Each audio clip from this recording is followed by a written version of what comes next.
Assalamualaikum warahmatullahi wabarakatuh. Waalaikumsalam warahmatullahi wabarakatuh. Halo Sobat Lansano, kembali lagi di podcast Inspirasi, tempat kita berbagi pengetahuan dan cerita dari berbagai narasumber yang hebat. Perkenalkan, saya Sahira dan rekan saya Maisa Rahma Andelia. Pada podcast kali ini, kita kedatangan tamu yang sangat istimewa, yaitu dari Kementerian Agama 50 Kota Kecamatan Pangkalan.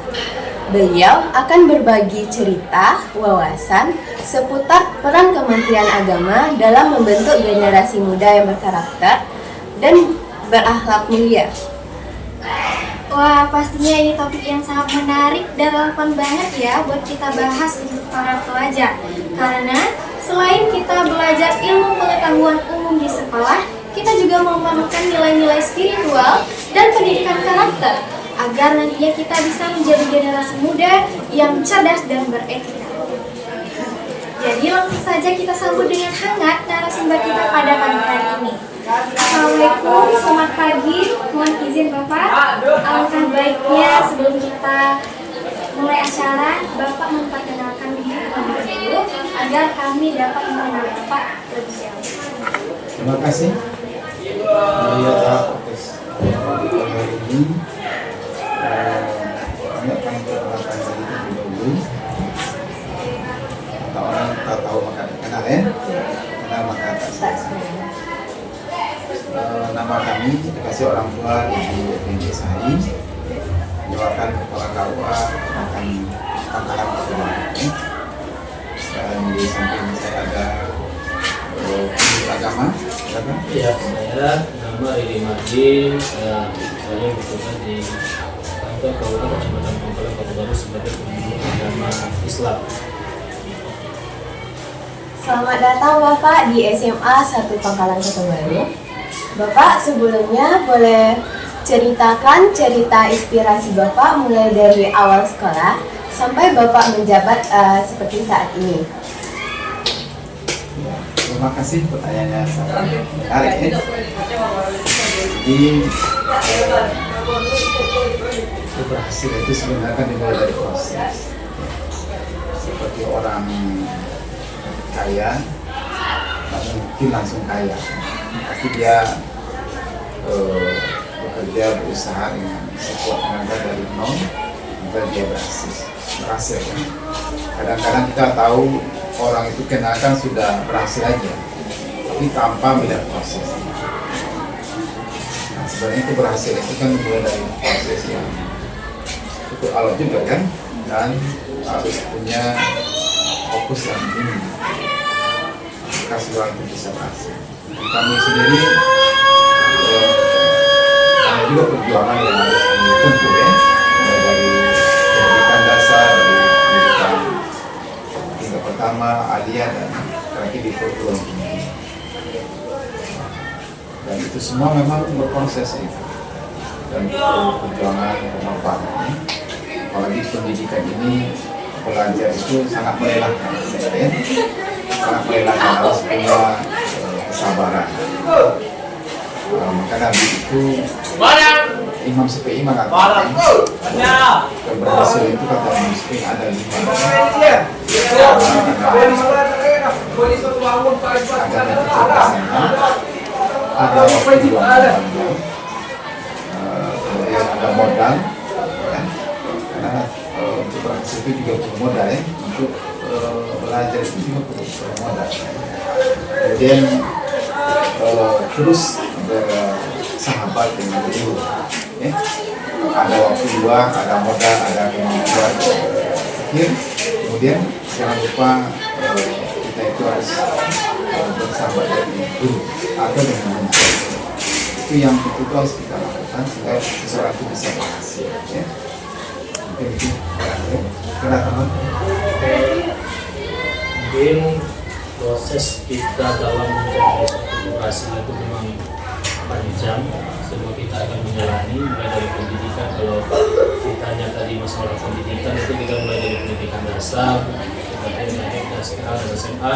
Mungkin nanti kalau lanjut ke tingkat lebih tinggi adalah perguruan tinggi, maka itu dan kami di sini juga sudah melalui proses itu, maka sampai hari ini kami bisa bekerja sebagai pendidik agama Islam. Wah, sangat inspiratif sekali ya teman-teman semuanya. Nah Bapak, Kementerian Agama kan memiliki peranan yang sangat besar dalam pendidikan agama di sekolah. Menurut Bapak, bagaimana seharusnya pendidikan agama ini dapat membentuk karakter siswa dan sikap saling toleransinya antar sesama siswa? Iya, pendidikan agama itu kalau di dalam secara dalam maka itu akan melahirkan generasi yang toleran, artinya tidak berhalur kiri maupun berhalur kanan, yaitu lebih moderat, ini tidak ekstrim. Sebab orang yang paham agama pasti banyak tahu dia, termasuk tentang toleransi itu sendiri. Dan toleransi itu bukan harus sama, ya, seperti itu juga misalnya kan. Orang ke gereja, kita ke gereja pula bukan begitu kan. Tapi yang dimaksud dengan toleransi itu adalah bagaimana kita menghormati dan menghargai keyakinan dan kepercayaan mereka kan. Tapi tidak sama dengan mereka. Yang toleransi itu kan kita harus beda dan saling. Jadi orang yang beragama itu Islam itu memang di samping dia menghargai orang lain dan dia punya keyakinan yang kuat juga agar akidahnya itu tidak berorasi atau terimbas dengan budaya barat yang tidak bisa Mungkin tambahan sedikit tentang pendidikan agama.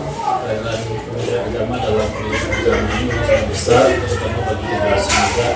Kita lihat hari ini kalau tidak dengan pendidikan agama, mungkin terutama masalah akhlak, adab, terutama adab kepada guru.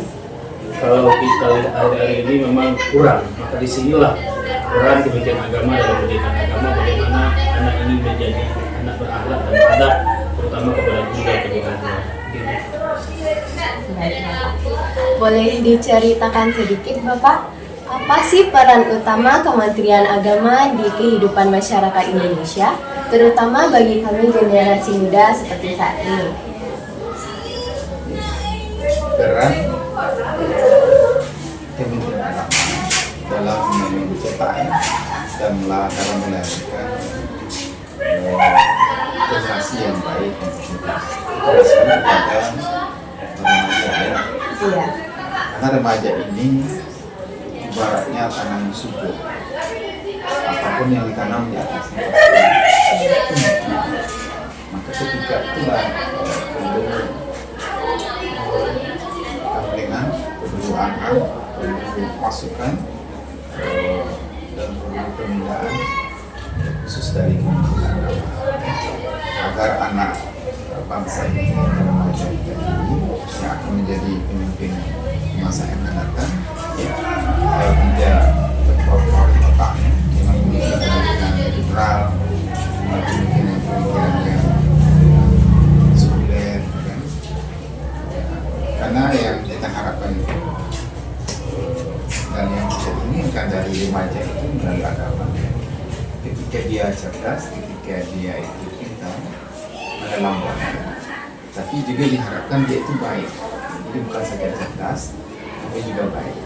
Karena hari ini banyak orang cerdas, dalamnya profesor, doktor, ya kan? Tapi tidak baik. Akhirnya dia korupsi, ya kan? Dia berbebas, dia narkoba, ya kan? Padahal dia tapi tidak baik. Kementerian Agama hadir di sini, kita Islam hadir di sini. Mana orang itu intelektual tapi juga dia menjadi orang-orang yang takwa.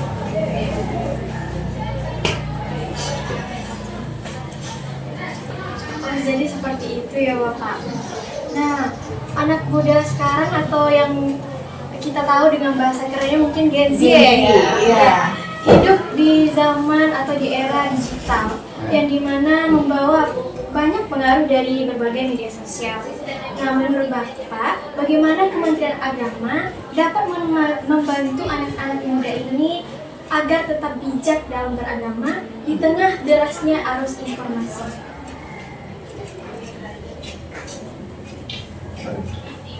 Mungkin ini salah satu tantangan generasi sekarang atau dikenal dengan generasi Z itu adalah mudahnya akses internet, sehingga tidak ada filter terhadap mereka. Disinilah peran Kementerian Agama, bagaimana anak-anak itu bisa memilih mana konten-konten yang baik, mana konten-konten yang bisa dijadikan pelajaran. Jadi jangan asal mengambil ini mana yang baik untuk dia, tetapi mana yang benar. Disitulah Kementerian Agama nanti akan memberikan pendidikan keagamaan bagi anak. Jangan sembarang mengambil yang tidak jelas dari sumbernya. Bapak ada tambahan ya? Iya. Jadi teknologi itu memang tidak bisa dipisahkan dari remaja. Teknologi itu kata Nabi itu kamu yang lebih mengetahui. Ini kita diberikan kebebasan tapi teknologi itu tentu yang membawa arti dan berbalik yang positif. Artinya itu sifatnya membantu kita sehingga remaja itu tidak terjerumus, tidak larut di sana, ya. Yang artinya nanti mereka Tuhan, ya, mengandalkan akalnya, kan. Sementara dia berada di atas bumi itu adalah terlepas dari adanya kehidupan, adanya Tuhan dalam kehidupan. Baik, seperti itu ya Bapak. Apakah ada program dari Kementerian Agama yang secara langsung menyentuh para pelajar atau sekolah-sekolah seperti pelatihan, lomba, atau pembentukan karakter? Ya, untuk membimbing generasi muda ini, untuk generasi ini, Femina itu banyak punya programnya. Salah satu program itu adalah Puls ini kan, bimbingan remaja usia sekolah, ya. Kemudian nanti ada juga programnya melalui penjualan agama secara kronologis, dan juga nanti ada melalui pelatihan duta moderasi beragama. Artinya diberikan pemahaman moderasi beragama melalui pelatihan bimbingan itu agar mereka itu bersifat moderat, ya, tidak bersifat radikal, tidak ekstrim, tapi dia itu moderat, seimbang. Jadi remaja yang seimbang melalui program moderasi beragama. Salah satu dari program Kementerian Agama kepada anak-anak usia sekolah, terutama anak-anak SMA yang pertama sebagaimana yang kita selenggarakan pada hari ini, itu bus bimbingan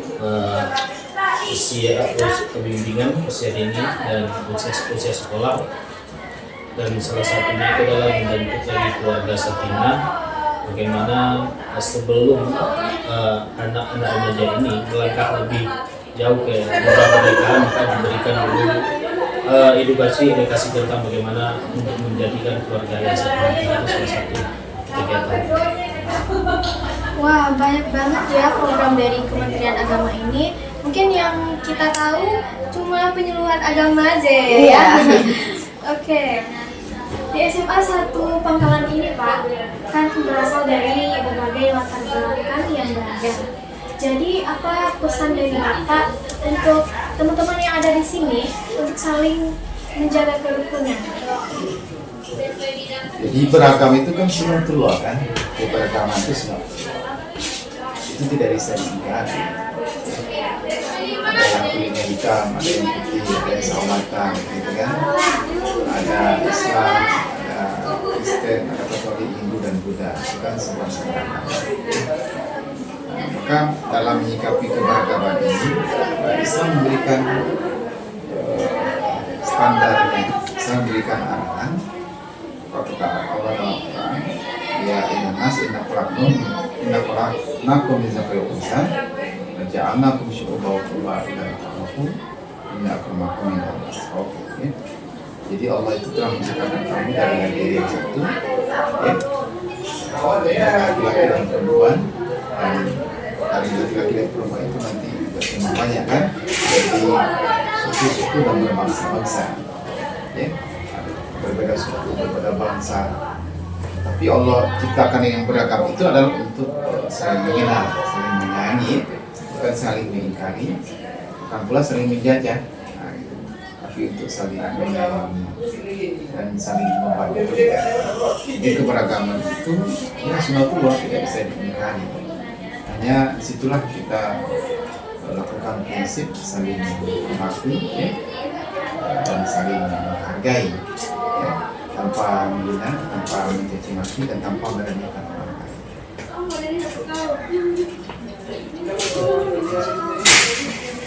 Baik, sebagai perwakilan dari Kementerian Agama Kecamatan Pangkalan, apa nih harapan Bapak untuk generasi muda Indonesia agar bisa menjadi pribadi yang baik dan berakhlak mulia?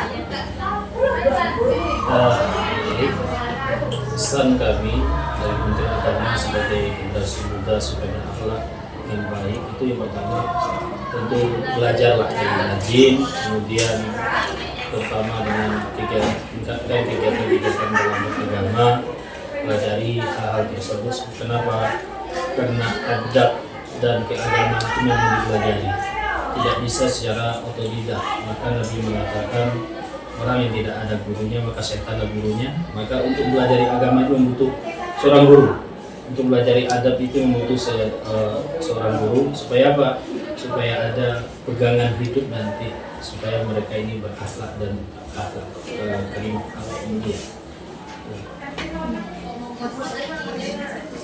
Wah, ternyata harapan dari Kementerian Agama sangat besar ya kepada anak-anak muda sekarang. Baik Bapak, sebelum kita akhiri, bolehkah kami meminta Bapak untuk memberikan pesan atau motivasi untuk teman-teman yang ada di SMA 1 Pangkalan ini agar mereka tetap semangat belajar dan berbuat kebaikan di luar sana? Harapan kami kepada sehingga khusus di semuanya di satu Pangkalan, karena generasi muda ini adalah bakal nanti jadi bangsa ya, maka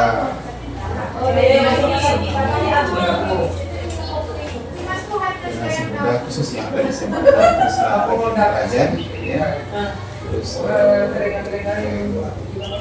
meningkatkan intelektualnya ya, kemampuannya, tapi jangan lupa hubungan baik dengan Sang Pencipta Allah ya, jadi hubungan dengan Tuhan, sholatnya dengan ditinggalkan ya, berbakti kepada kedua orang tua ya, terus juga meningkatkan komunikasi ya, ada yang sungguh-sungguh fokus ya, sampai nanti nyawa besar karena menuntut ilmu itu kata Nabi mulai dari ayunan sampai tinggal. Karena Nabi mengatakan salah kemampuanmu cari ilmu sebanyak-banyaknya walaupun nanti sampai ke Cina. Serius kita? Wah, sangat termotivasi sekali ya kita ya. Iya, sangat mendalam kata-katanya. Terima kasih Bapak atas nasihat, pesan, motivasi, dan ilmu-ilmu yang telah Bapak berikan. Setiap kata-kata yang Bapak berikan butuh perenungan untuk kami merenunginya. Sangat bermakna bagi kami yang mendengarkannya. Semoga ilmu yang Bapak berikan kepada kami hari ini dapat menjadi amal ibadah bagi Bapak nantinya. Amin amin ya rabbal alamin. Izin kami closing ya Bapak podcastnya. Baiklah teman-teman, terima kasih telah menonton podcast kami pada hari ini. Semoga apa yang telah disampaikan bermanfaat bagi kita semua. Sampai jumpa di episode berikutnya. Jaga kesehatan dan tetap jadi versi terbaik dari diri kamu. Lansana TV, kami pasti bisa. Assalamualaikum warahmatullahi wabarakatuh. Waalaikumsalam.